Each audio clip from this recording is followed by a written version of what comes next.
Welcome, everybody. I'm Charles King from the School of Foreign Service and the Government Department here at Georgetown, and we're absolutely delighted, I'm delighted, to be able to spend this evening in conversation and listening to a colleague of mine. It's always a great treat, not only when a respected expert in the field publishes a book, but when that person also happens to be a great friend and colleague, it's even more pleasurable. We're here tonight to both celebrate and learn from the publication of the new book by Angela Stent, The Limits of Partnership, U.S. Russian Relations in the 21st Century, which is available for sale out in the hallway as you came in. Many of you may have seen it, and I saw some of you picking up copies, for which I'm sure Princeton University Press thanks you. It also makes a very great late Valentine's gift if you are still looking for something to spend your money on for that purpose. It is, to my mind, the finest treatment we have of the entire period from Bill Clinton to Barack Obama, from Yeltsin to Putin, and the understanding of the characterization of the vast transition that has taken place not only across Eastern Europe and Eurasia, but also particularly the transformation of the U.S. Russian relationship. We may think it's a dark story and a tragic story. We might also think that it's a story that moves from a kind of hope to a kind of skepticism. But I think we're going to hear tonight that relationship has been all along perhaps much more complex than we imagined, even in the heady days of the friendship between Bill Clinton and Boris Yeltsin. So Angela is going to begin by making a few remarks, and then she and I will abuse my position up here at the front of the room and ask her a few questions to kind of get us rolling, but that will leave plenty of time for discussion with the rest of the audience. So Angela, congratulations. Thank you, Charles, and thank all of you for coming here. At least we have Sochi weather tonight, which we would not have had in January had we met when we were supposed to. So I'll make a few remarks about the book, and then I look forward to discussing with Charles and to the Q&A. Basically, my book shows that U.S. Russian relations have been on a roller coaster since the Soviet Union collapsed in 1991, and we've had these cycles of political boom and bust. And I would say we're definitely in a bust period now. And I would say you can exemplify the complexity of the relationship by the trifecta of Snowden, Syria, and Sochi. But I would add a fourth one tonight, and that's Ukraine, and maybe we can come back to that more at the end. So let's start with Snowden. President Putin chose to grant political asylum to Edward Snowden, the NSA leaker, despite repeated entreaties from the White House not to do so. And from Putin's point of view, this may well have represented a rational choice. After all, he could present Russia as a defender of human rights for an individual who is being persecuted by an intrusive United States. Plus, the reverberations of Snowden's revelations have had quite detrimental effects on U.S.-European relations, particularly U.S.-German relations. And again, this can only be something which, from a rational point of view of the Kremlin, was a positive outcome for them. But, of course, this granting of political asylum to Snowden has frozen any possibilities for future bilateral contracts, really, or at the presidential level. And indeed, we can talk about that more. I'm not sure that there is much of a bilateral agenda for the rest of President Obama's term in office. And in fact, last August, when he canceled the summit with President Putin, President Obama said it's time for a pause in U.S.-Russian relations, and we need to reassess where it is that we're going and where Russia is going. Now, so the bilateral relationship really is pretty bad at the moment. Syria. Now, that's the second part of the trifecta, and in some ways that represents an area, a multilateral area, where we can and must cooperate. And certainly in terms of disarming Syria of its chemical weapons cache, we are working together with the Russians. You remember that President Putin seized the initiative last fall after the United States and its European allies were unable or unwilling to take more forceful action against Syria. And Russia started these negotiations, and those negotiations are going reasonably well. That is the chemical weapons disarmament.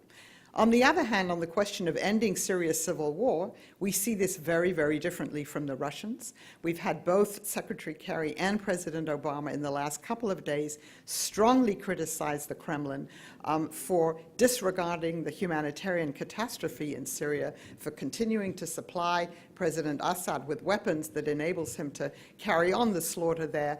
And of course, the Geneva process is in abeyance again at the moment. So that's a part of the Syria project where we see things very differently from Russia, and yet we have to work with Russia if we are indeed to resolve the Syrian crisis. Now, thirdly, Sochi, and there we can say a number of different things about Sochi. I would argue that there the U.S. press coverage, at least the media coverage, until the opening of the Games was extremely negative, probably excessively so. That has changed somewhat since the Games. You know, they're now going to be over in a few days, and the coverage, I would say, has been more balanced. And of course, we also did not have any high-level official representation in the opening ceremonies, and that's partly because of Snowden, and it's partly because of Russia's LGBT legislation and other measures that Putin has taken to quash dissent and to repress NGOs. So that clearly is an aspect of Sochi where we've had differences. We know we're competing. Obviously, the U.S. has maybe done better in some things than it thought it would. The Games are still going on. But again, that's a mixed message there. And finally, and fourthly, on Ukraine, and I think we can come back to that later on. I mean, the terrible bloodshed today, I guess they've now just agreed on a truce. But this is an issue where we appear to be, with our European allies, arrayed against Russia in what looks like an old-fashioned geopolitical competition. Now, it is much more complicated than that, but certainly in terms of the U.S. Russian relationship, we see things very differently there, and the outcome that we would like to see is different. But Russia, the stakes for Russia in Ukraine, I would argue, are much greater than they are for the United States, and that's why this isn't really an equal competition. But again, this is something we can come back to. So we've come a long way from the heady days of the first year of the Obama reset, when you may remember that President Medvedev came to the United States and he dined on hamburgers with President Obama in Ray's Hellburgers in Arlington, Virginia. That restaurant has now closed down, so I don't know what that's symbolic of. So in my book, I'm asking the question, why has it been so difficult in these 22 years since the Soviet Union collapsed to create and nurture a more productive relationship? And I also ask at the end of the book, should we eschew resets and maybe find some different way of trying to engage with Russia? Now, some people in this country have argued for a long time that Russia isn't that important to the United States. But in my book, I argue that it still remains a very important country for basically 4 reasons. And that is to say its location, you know, where it is strategically located in the heartland of the world and able to exercise influence in many directions. Secondly, the fact that it is the other nuclear superpower, and therefore we have this enduring need to engage with Russia as the 2 nuclear superpowers. Thirdly, its permanent seat and its veto on the United Nations Security Council, which means that it can make it much more difficult for the United States to achieve its goals internationally if we cannot agree with Russia on these issues. And then fourthly, its resources. After all, Russia is an energy superpower. We can argue how long that will last, but it certainly is now. And its major energy resources give it an influence again. And all of these things, I would say, give Russia an influence that maybe is beyond what its actual economic circumstances might suggest. So, in my book, I count 4 resets, and I will be brief. The first reset was under President George H.W. Bush. He, of course, only overlapped with President Yeltsin for 1 year. And that was a rather limited reset. And the focus was ensuring that Russia become the only nuclear successor state in the post-Soviet space. And that's what the Bush administration focused on, and that plus the very important legislation and really the heroic work by Senators Nunn and Lugar to make sure that nuclear materials were secured in the former Soviet Union and that Soviet scientists didn't sell their know-how to the highest bidder, often either a terrorist group or a rogue state or anywhere. That was the very, very important part of the Bush legacy, but it was brief and it was limited. The second reset was much more ambitious, and that was under President Bill Clinton. And that was a reset that encompassed intervention in the Russian economy, support for shock therapy, and of course that's not uncontroversial. I certainly go into that in my book. Support for democracy building programs, involvement in the Russian domestic internal politics. But it also involved getting Russia to support U.S. and NATO actions in the Balkans, in Bosnia and Kosovo. It was a reluctant Russia, and that support, of course, waned and was over when the U.S. and its allies bombed Serbia over the Kosovo War.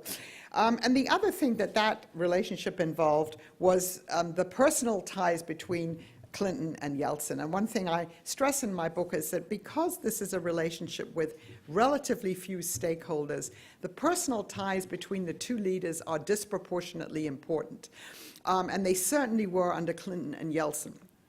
And I will just read you a brief paragraph from my book, less of a paragraph, about the end of that relationship. And this was after the bombing of Serbia, the Kosovo War. Yeltsin was obviously not in very good health. And they met at the Istanbul summit, the OSCE summit. And Clinton made a speech where he criticized Russia's conduct in Chechnya, although he did try and praise Yeltsin for other things that he had done for Russia, for his achievements. Some minutes into the speech, Yeltsin demonstratively threw off his earphones and almost staged a walkout. When the two met alone, Clinton put his feet up on the table. "Is your leg hurting you?" asked Yeltsin. Shortly thereafter, and following a tirade from Yeltsin, Clinton left the room. Once they were younger and older brothers. Now they appeared to be antagonists. The Bill and Boris show was over. So that really didn't end too well. Now, the third reset, interestingly enough, was initiated by Vladimir Putin. Of course, he and President Bush had met in Slovenia in July of 2001, and this was when President Bush made his famous remark about looking into President Putin's eyes and getting a measure of his soul. But it was after 9/11 that Putin was the first one to call the White House. He offered Russian support in the war in Afghanistan by not hindering the establishment of bases in Central Asia. And for a while, that partnership this new partnership, this reset looked as if it were working. This was a Putin who at that point was interested in closer ties, let's say, with the West. But the problem with this third reset, as one of my Russian colleagues said to me, is that what Putin wanted was an equal partnership of unequals. He wanted the United States to deal with Russia as a strategic partner and essentially to recognize its special influence in the post-Soviet space. And of course, it didn't turn out like that from Russia's point of view. And then, of course, you have the Iraq War, the color revolutions in Ukraine and Georgia, the whole missile defense project that grew more robust, and then NATO enlargement to the Baltic states. And of course, all of this culminated in the outbreak of the Russo-Georgia War, after the Bucharest summit, when Ukraine and Georgia did not receive membership action plans. And that really, again, was the end. It was quite a bitter end to that reset. The last time that Bush met Putin formally was at the opening ceremonies to the Olympic Games in Beijing. During these games, the two men weren't were not seated next to each other, but they asked the person in between them to move so that they could talk to each other. Putin called Saakashvili a war criminal. Bush told Putin, "I've been warning you, Saakashvili is hot-blooded." "I'm hot-blooded too," said Putin. Bush stared back at him. "No, Vladimir," he said, "you're cold-blooded." So that's how that one ended. And then, of course, we have the fourth reset, which is the Obama reset, and that, I would say, was a more, in a sense, reasonable reset. The expectations were more tempered. They were rather practically focused, and they achieved quite a lot. But even that reset got off to a rather difficult start and this is the last passage I'm going to read you. When Secretary of State Hillary Clinton held her first meeting with Foreign Minister Sergei Lavrov in Geneva in March 2009, she handed her Russian counterpart a small gift box. With reporters eagerly looking on, Lavrov unwrapped the gift and found inside a red button emblazoned with the English word reset and the Russian word перегрузка. Lavrov took one look at the button and with a surprised look on his face exclaimed, "You've got it wrong." He had been given a button with a Russian word for overload. The Russian word for reset is перезагрузка, not перегрузка. And I would say as an aside, it's too bad we didn't have any linguists in our talented government that could have translated this properly. Clinton brushed aside the embarrassing mistranslation with a joke. They both bantered about the fact that the agenda was indeed overloaded. And the Russian newspaper Kommersant's headline the next day read, "Sergei Lavrov and Hillary Clinton pushed the wrong button." But for a while, the reset did work. You know the accomplishments, the New START treaty limiting nuclear weapons, the agreement for tougher sanctions on Iran in the United Nations Security Council, the agreement to cooperate on transportation to and from Afghanistan, Russia joining the WTO. But that relationship, again, and we come back to the disproportionate importance of leaders, that was driven very much by the personal ties between President Obama and President Medvedev. And even if people understood that in the rather unusual tandem arrangement, Mr. Putin still had a lot of power and decision-making power, still the contacts between these two younger men, post-Cold War generation, drove the relationship, particularly at very difficult times. And once Prime Minister Putin announced that in September of 2011 that he was to return to the Kremlin in this what the chess aficionados call the castling move, the relationship began to deteriorate. And then when the demonstrators showed up in the Bolotnaya Square in December of 2011, Putin blamed Hillary Clinton for paying the demonstrators to go into the square. And since then, it was very difficult. It was very difficult to reestablish some new agenda for Presidents Obama and Putin. Another point I think that it's very important to make is that there's not only a legacy of Cold War mistrust between Russia and the U.S. that's been there clearly for the past 22 years, but also the legacy of the 1990s. And in the U.S., by and large, we tend to look at the 1990s as a time of greater pluralism in Russia, of an incipient democracy. We see Yeltsin as maybe not Jeffersonian, but at least moving in that direction. Whereas the Russians, or the official Russian narrative is this was a time of poverty, of corruption, of humiliation. That's certainly what President Putin and those around him say. And so, again, this legacy still, I think, clouds our relationship and leads to some of the things you hear today from Russia about how the U.S. is still trying to break up Russia and weaken it.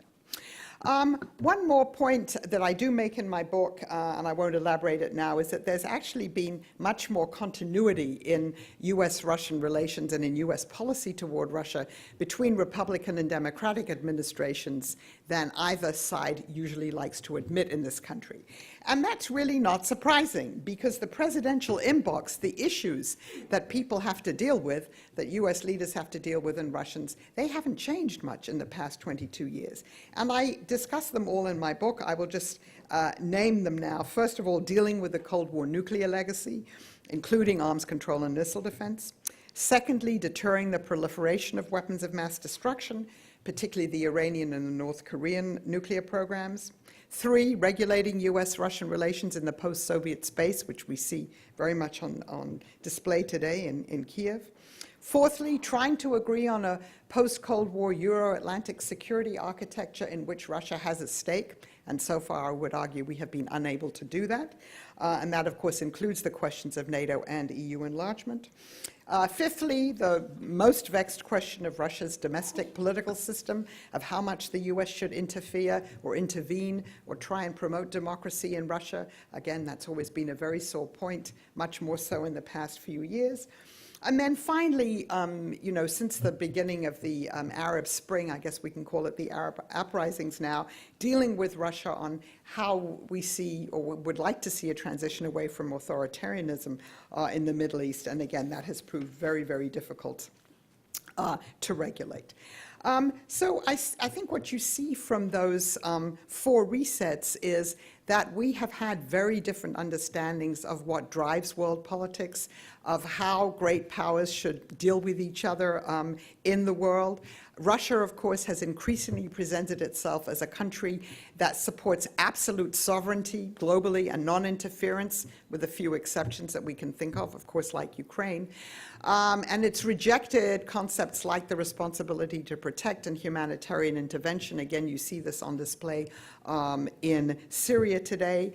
And increasingly, and again, you've seen this on display now in Sochi, before Sochi, Russia's presenting itself as an alternative model, not only in terms of international politics, but also as an alternative civilizational model, as the true harbinger of real Christianity, the Orthodox Church, of the harbinger of traditional values. And there it appeals to its Islamic population and also says these are traditional Muslim values. And if you've watched President Putin on any of the talk shows recently, he has said that the legislation that Russia has, for instance, the LGBT legislation, there's similar legislation in 70 other countries, and he said on one of these occasions, in 7 countries, they execute you for this. So it's really Russia presenting itself, if you like, as the leader of an alternative to the Euro-Atlantic value system, equally good and appealing to a different set of countries at a time when I would argue that Russia believes that the United States and its European allies are in decline. And so when you look at all that, and you realize that Russia's evolution from the Soviet system will be a matter of many, many decades, and I think this was a mistake that certainly people in the US made. We believed that it would be possible to make a transition in Russia to something else, that Russia would become something very different far too quickly if you look at the whole span of centuries of Russian history. We've also seen how every reset has begun with these exaggerated expectations and has ended in disappointment. So it would seem to me that the way forward here is to eschew the concept of resets. It's not time for the next step to try and reboot this relationship, but it's to focus realistically on issues where we can and must work with Russia, and those include obviously what's happening in the greater Middle East. It's included also in all of these issues that have to do with non-proliferation and arms control, but to be very modest and realistic about what else one can accomplish with Russia as it is currently constructed. But even if we have this more, if you like, modest and realistic agenda, I think we still have to realize that if you have an a la carte relationship with a country like Russia, you still have to have some framework in which to conduct this compartmented relationship, this relationship where we agree on some things and disagree on other things. And I would argue that we have yet even to construct that framework, and maybe that's where we should begin. So I think I'll stop there, and then maybe we'll discuss it. Great, thanks very much. Thank you. I want to pick up this last point about the sort of Russian perspective on this period, because one of the great strengths of the book is that this is very much trying to look not just at U.S. Russian relations, but Russian-U.S. relations as well. And the other bit of the triangle that you've written on so well in the past is, of course, the European dimension of this. But if a fair-minded Russian strategic thinker were looking back on the last 25 years, what kind of story might they tell? And would it be different from the American story? Well, I think a fair-minded Russian, that's an interesting concept. So in the 1990s, I think they would argue, but of course some people in this country would argue, we should have actually come in and been much more forthcoming with assistance for Russia in its hour of need, new Marshall Plan. But of course the Congress had no stomach for that. And one of the themes in my book, obviously, is the U.S. Congress has, by and large, not been an institution that supported better U.S. Russian relations. On the contrary, it's enacted all kinds of legislation that have made it more difficult. Then I would think a fair-minded Russia would say that something better should have been done to include Russia in this new Euro-Atlantic security architecture. Now, the NATO people will argue Poland had every right and the other countries to join NATO, and that there wasn't, a permanent joint council, and NATO-Russia Council, excuse me, but Russia has never taken advantage of that. But I think you can critique the Western countries for not giving Russia a stake in a system like that. It would be very difficult. And one of the things I do describe in my book is when I served in policy planning, this was at the beginning of the Bush administration, we did think about how to offer a prospect of NATO membership for Russia. This was at a point when Putin himself said he was interested in it. Admittedly, the memo didn't go too far, but it took a long-term perspective. So I would think a reasonable Russian would say that, we should have done more. Now, some Russians will say we shouldn't have supported the kind of economic system that grew up, the oligarchic system that developed under Yeltsin has obviously continued under Putin. I guess the American answer to that would be, well, could we have done much to prevent it? But, there's again, a big argument about that. I suppose since Putin came to power, again, people would argue not respecting Russia's interests enough, not maybe consulting enough with it, and trying to impose, our value system on it. There aren't that many Russian kind of people who write about foreign policy anymore and who are still in Russia who aren't critical of the way that the U.S. has behaved towards Russia. I'm not even talking about officials now. Right, Yeah. and this has become a kind of narrative that you saw on the television program that was broadcast during the Olympics 2 or 3 days ago. Yeah. A narrative in which it's the United States that's become the revolutionary power in the world system. Right. It's Russia that's the status quo power now. That seems to have a lot of traction. Not only with political elites around Putin, but also with the Russian public. Do you see that changing, or is that the narrative now that?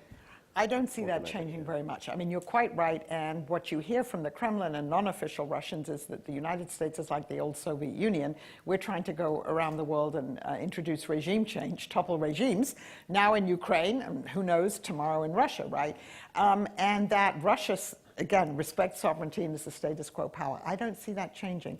And I think that even for Russians, who might be critical of some of Putin's domestic politics, there isn't a huge criticism of his foreign policy. His foreign policy seems to be, and this kind of narrative supported by a large number of Russians. Mm-hmm. Do you think that developments in U.S. domestic politics can have an impact on the way that either Russia perceives the United States or on the U.S. Russian relationship? I'm thinking in particular of things like, Snowden's NSA revelations and so on that seem to present an image of the United States from Putin's perspective that seems to be doing many of the same things that Putin is doing. And this has been part of his narrative for a very long time, that of course, raison d'etat, states behave in the same way with their domestic populations, and the American image of democracy, good governance, and so on begins to break down if you pull back the curtain. Right. a little bit. So does that have an impact, do you think, on the U.S.-Russian relationship? Well, I think it does, because I think what we see is, and it's been part of the Kremlin's view for a long time, it's to relativize the whole of everything, right? So ours isn't any worse than yours. Okay, we sometimes have to spy on people. We have a terrorist problem. You're spying on people and you have a terrorist problem, but don't tell us that we're any worse than you are. So I think that does have an impact, because many people who work in the U.S. government and not in the U.S. government tend to believe, that there is something superior about Euro-Atlantic democratic values, and you're facing a country that says, well, actually, there's really not much difference between the two. And you see this on display now in Ukraine, too. And particularly after, when you then publish on YouTube the telephone conversation between, an assistant secretary of state and the U.S. ambassador talking about, who we would prefer to be in power in Kiev. This feeds right into that narrative. Right. It's not quite kill them in the outhouse, but it's it's sort of equally colorful, maybe. Let me ask you one more thing, and then then I do want to throw it open to others. The book is extremely good, I think, on laying out the stakes for the United States in the relationship with Russia, and uncovering some of the things that I think many of us perhaps don't pay enough attention to, which is the long history of arms control that's actually continued in many ways to be very productive, even in a difficult period. If we were to flip this and think about how do Russians perceive their stakes in the relationship with the United States, would they give the same list: geostrategic, arms control, major powers still in the world, or would they have a different sort of perception Well, of stakes? I think that the major power in the world, the geostrategic interests, we're the two nuclear superpowers. That's still very important. And therefore, you can say that at least until fairly recently, Russia was still seeking this recognition as an equal, even though, let's say economically, it clearly isn't. I think that may be shifting somewhat now under President Putin. I mean, Russia has its own pivot to Asia. I'm not sure how successful that will be, but looking to Asia, again, focusing on this Eurasian Union project, whether it will or will not succeed, but looking at other reference points, and then by presenting Russia as an alternative, civilizational model, cultural model, model in international relations, maybe not seeking quite that kind of interaction with the United States that it did before. But still, as I say in the book, the fact that we are the two nuclear superpowers in a way distorts the relationship, because so much of the relationship is still devoted to those very important issues and not enough to more, let's say, global issues. Of course, another thing is we just don't have much of an economic relationship with Russia because the two things that Russia produces and exports, energy and military hardware, we don't need. If Russia, unlike China, doesn't manufacture many things that the U.S. wants to buy, if we had a closer economic relationship with Russia, then that would also change, I think, the way that the Russians view the relationship. But that's not likely to change, as long as Russia doesn't modernize its economy. Great. We'll throw it open to questions from the floor. If you wouldn't mind sort of identifying yourself, if you have a question to ask, that would be great. Questions or interventions? There's a microphone just in back, since this is being taped for later. Questions or interventions? I'm happy to carry on. Yeah, Ken Yalowitz. Thank you very much, Angela and Charles. Very, very, very interesting. Angela, I was wondering if you could just expand a little bit, this desire for Russia to portray itself, as a different model, as an ascending power, as still a very important country, which it is for the reasons you articulated.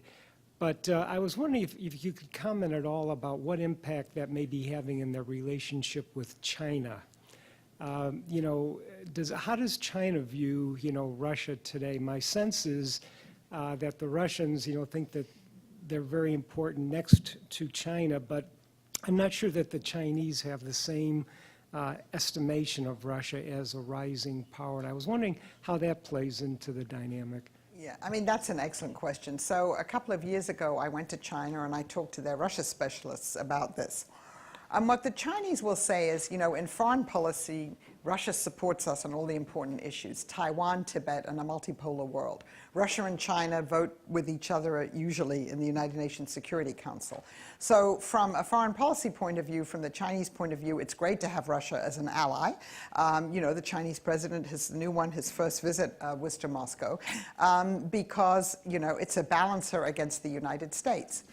But then if you talk to both officials and experts in China about Russia's economic system and its domestic system, they're pretty critical.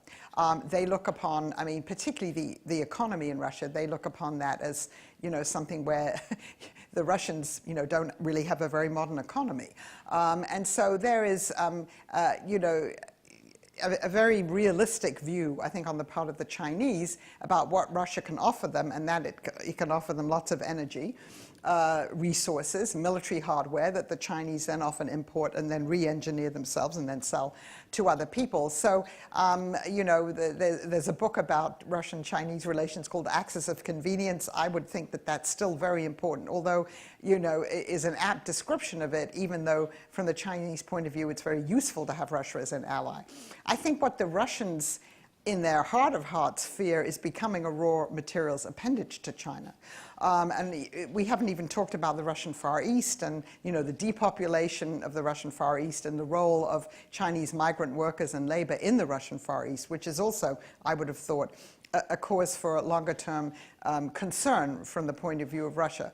But at the moment, it suits both countries to have this relationship. But we do see, on the Russian point of view, this pivot to Asia, a beginning of a warming of a relationship with Japan, or at least maybe resolving, maybe, the question of the islands, looking at Southeast Asia, and one can only but imagine that one of the reasons for that is to give Russia more options in Asia, given how fast China is rising and Russia isn't.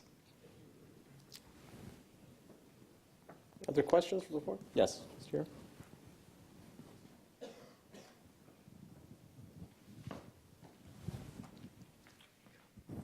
Thank you, Dr. Stent. My name is Nur Sultan. I'm a senior in SFS. And my question focuses on Ukraine. You just mentioned that from the Russian perspective, this narrative that the United States is here to overthrow regimes. Looking at that narrative, what role should the United States play in order to debunk that narrative, I guess, to show them that we're involved, the United States is involved in Ukraine to create a stable Ukraine that's beneficial both for Russia, the United States, and Europe? I don't know, what recommendations would you give to the State Department, Obama team? Well, I think at the moment they're handling it pretty well because obviously they've called for, that there has to be a stop to the violence, there has to be a stop to the killings, and that the parties have to work it out themselves.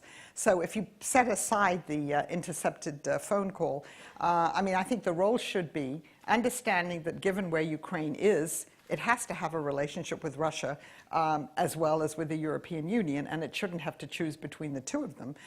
The difficulty is that that's currently not how it's seen, I think certainly in Russia.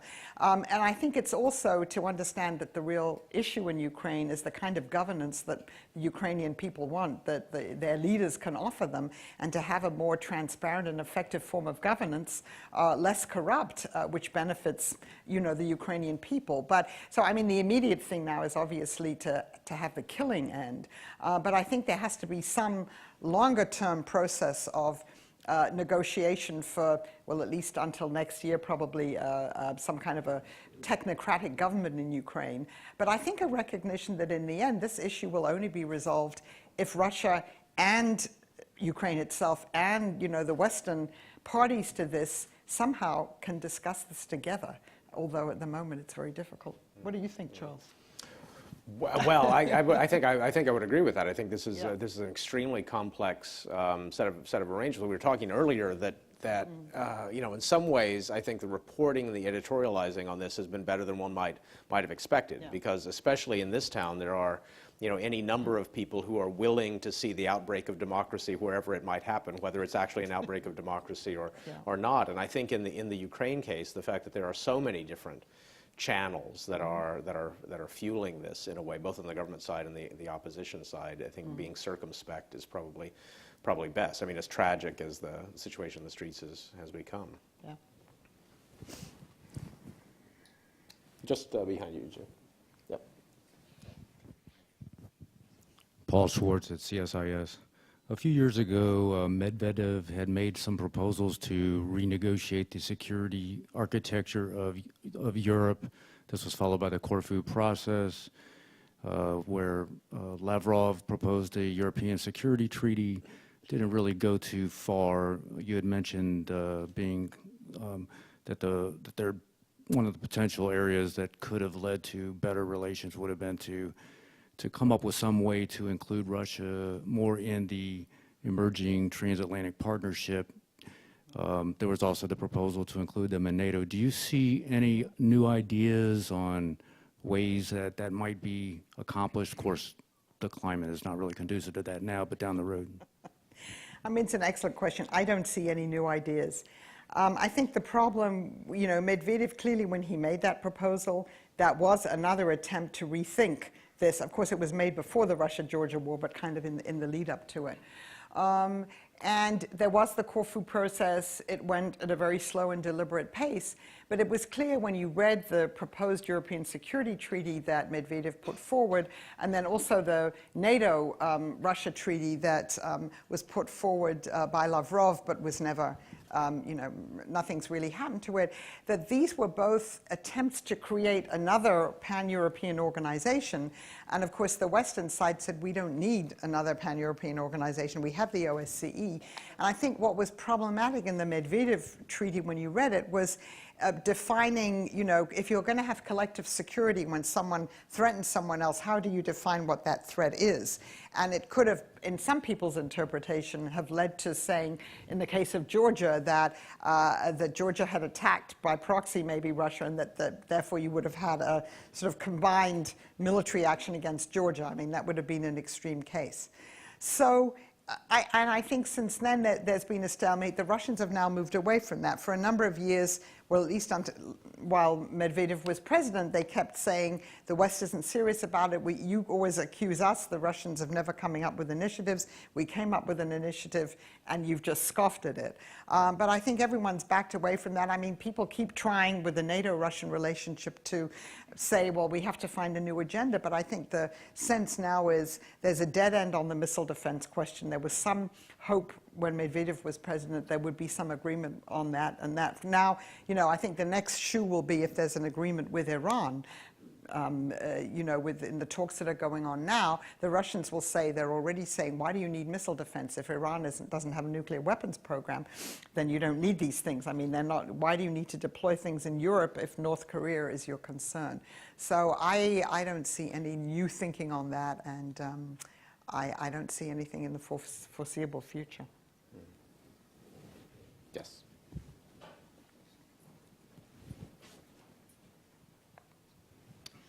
Any skinny on who the new ambassador is going to be, and does it matter? I only hear rumors, and I'm not going to mention them. Whoever it is, unless they have some magic wand, we have an incredible backlog in the Senate, right, in approving appointments. So I'm not quite sure when that ambassador is going to get there. What? Aren't they going to appoint a new ambassador to the U.S.? Um, I saw that on a chat show a couple of days ago. maybe I was just they saying are. I heard rumor they were going to appoint a new ambassador to the U.S. Maybe they are. Maybe they are. You have information that I don't have. That's quite possible. Does it matter? I mean, it matters. I mean, Mike McFaul got there at a very unfortunate time. He arrived there just after the Bolotnaya protests. Secretary Clinton wanted him to tweet. He started tweeting, and then, there was this massive criticism of him, harassing him and his family. It died down a bit, but it's been, and he, came also when the reset was already in decline. He was the architect in many ways of the Obama reset, and then he got there and it was in decline. So it hasn't been a good period in that sense. I'm not sure that it'll make that much difference who the next ambassador is. I mean, I guess if it's, let's say it's a professional diplomat, for argument's sake, and they, and they're known to the Russians, maybe there won't be the same kind of personal attacks and personalization of relations. But as long as there's so much criticism of the United States, and as long as anti-Americanism is still so important in the dialogue that you hear there, any ambassador is going to have a very difficult time. So I wouldn't think that, if you suddenly appointed someone whom the Russians loved, everything would be wonderful, because it doesn't work like that. There's a question just here at the front table, and then David. Doug Wake, a former Foreign Service officer, and most recently the deputy at the OSCE's Office for Democratic Institutions and Human Rights. It sounds like you've done a great job of looking back at the past 20, 25 years and characterizing the developments. I'd like to ask you to do something which is much more difficult, of course, which is to look ahead 15, 20 years, and particularly look at the way in which, speculate on the way in which domestic developments in Russia might affect its relations with the outside world.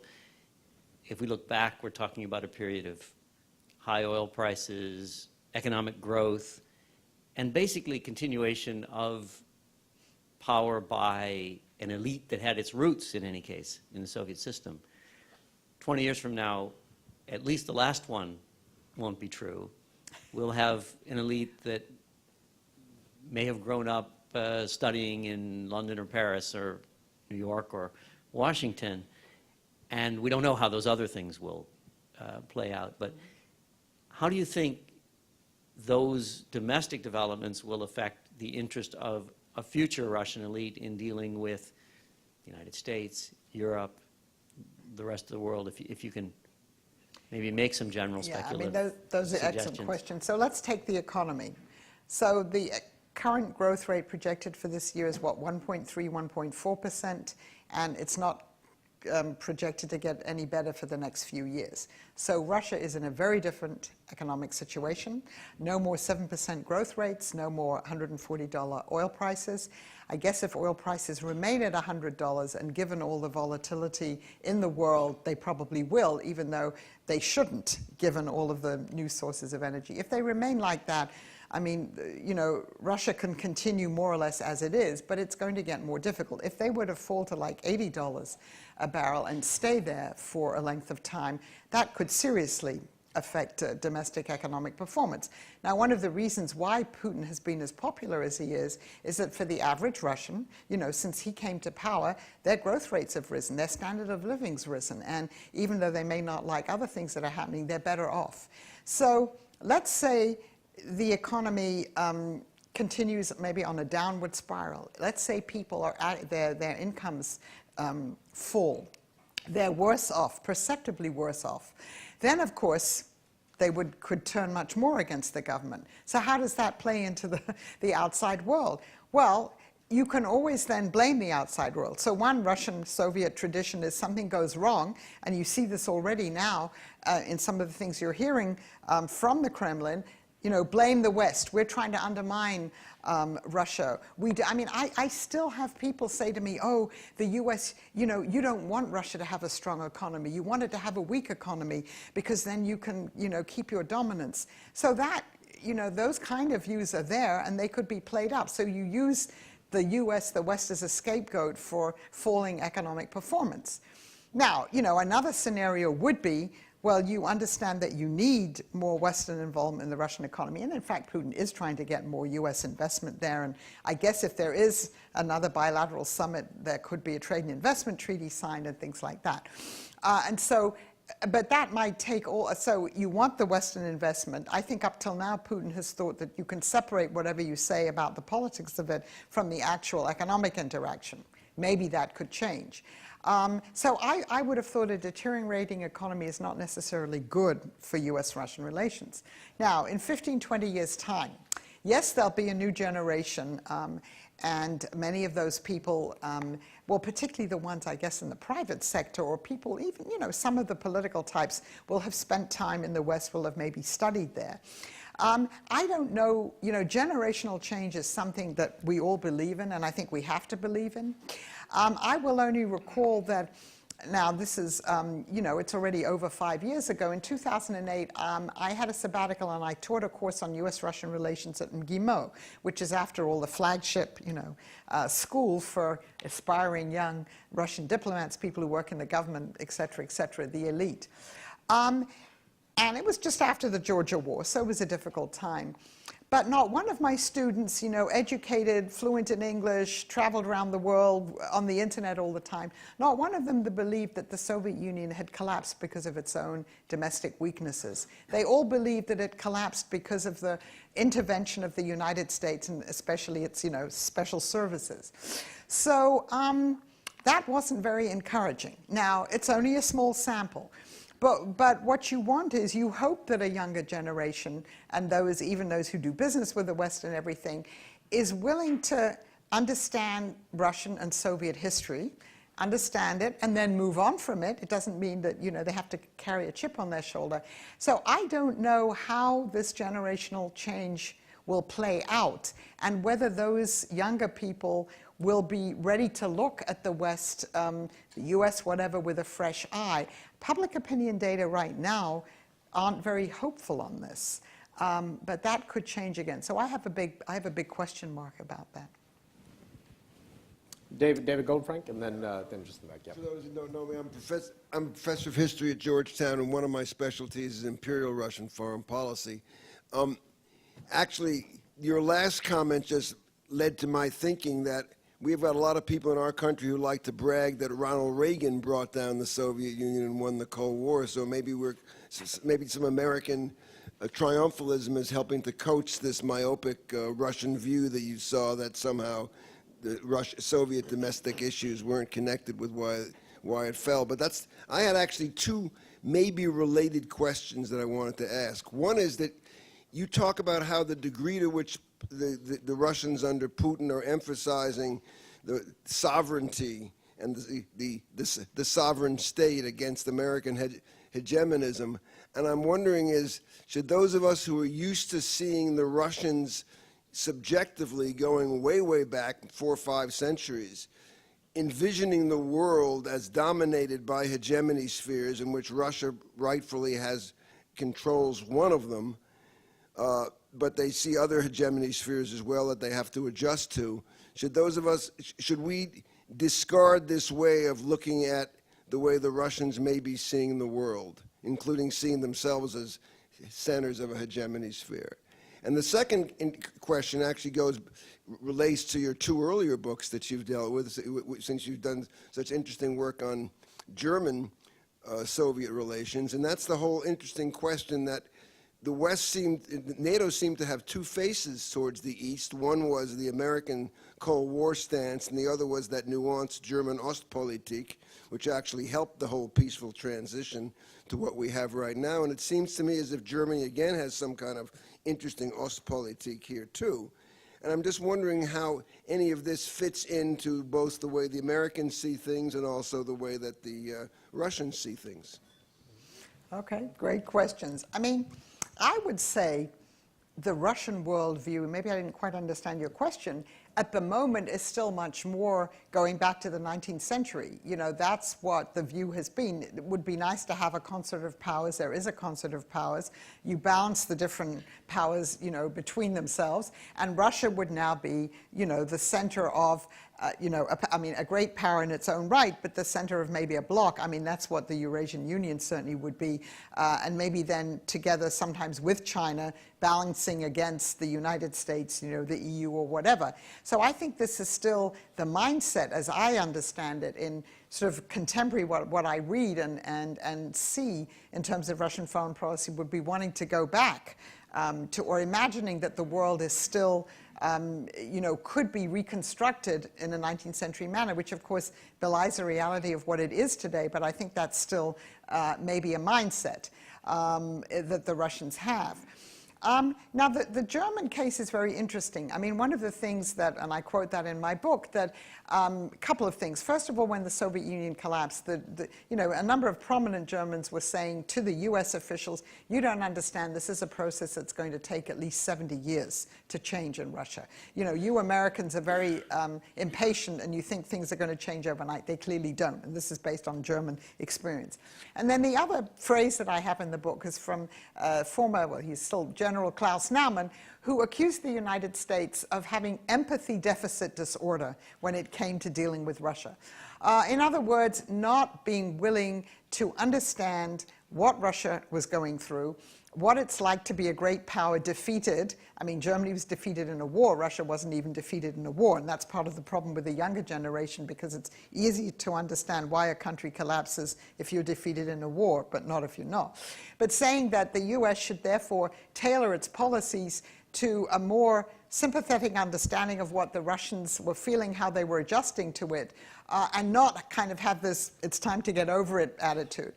And I think there the Germans have been able to engage with post-Soviet Russia, you know, in a different way than the United States. They're also economically much more intertwined. I mean, in terms of Germany importing lots of Russian gas and German business being active in Russia, so economically they have a much closer relationship. But what's very interesting to me is that very recently, the Germans have become much more active in terms of Ukraine, and you now see Chancellor Merkel having received Vitaly Klitschko and Arseniy Yatsenyuk in Berlin on Monday, and being much more adamant about and the rhetoric vis-a-vis Russia being much tougher. And I think that has something to do with this emerging kind of German-Polish partnership within the European Union. I mean, it's been there before. So I see that slightly changing, but I see Germany in general still as being a country that has a very different understanding of how you deal with Russia and all of its particular, you know, views of the world, complex as one might say. Just a question in the back. And then just over on the left-hand side. Thank you. My name is James. I'm a Georgetown graduate.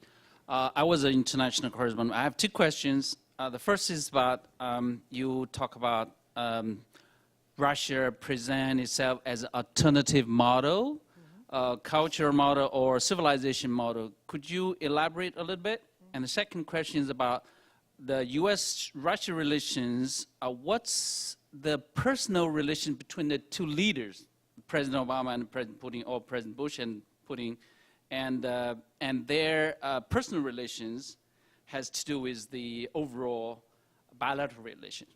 Thank you very much. Okay, those are great questions. So on the alternative model, I mean, first part of that is has to do with the ascendancy of the Russian Orthodox Church, particularly in the last 10 years, but really since the collapse of the Soviet Union, having been obviously compromised and well, attempting to marginalize it during the Soviet period, now being a player as it was, you know, in the 19th century and before that, and very closely related to state power.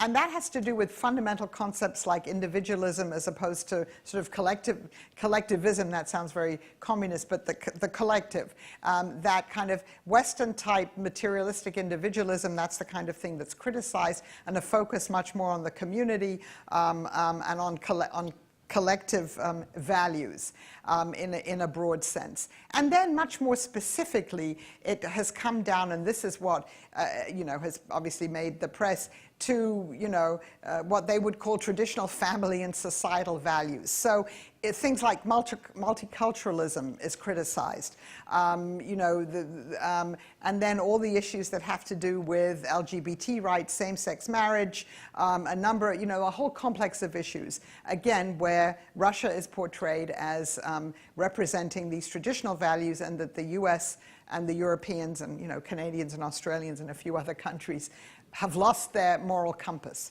And so that's how it's portrayed at the moment. I mean, it's more complicated than that, and if you go on the website, for instance, of the Russian Orthodox Church or of Russian World, which is Ruski Mir, which is an international organization seeking to strengthen ties, you know, among Russian-speaking people, emigres around the world, you'll see some of that discussed there.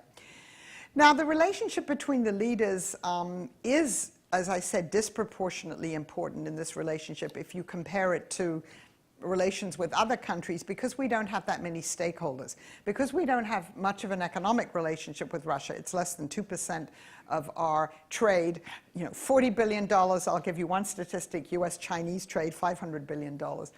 Because we don't have the private sector in this country that's very invested in Russia.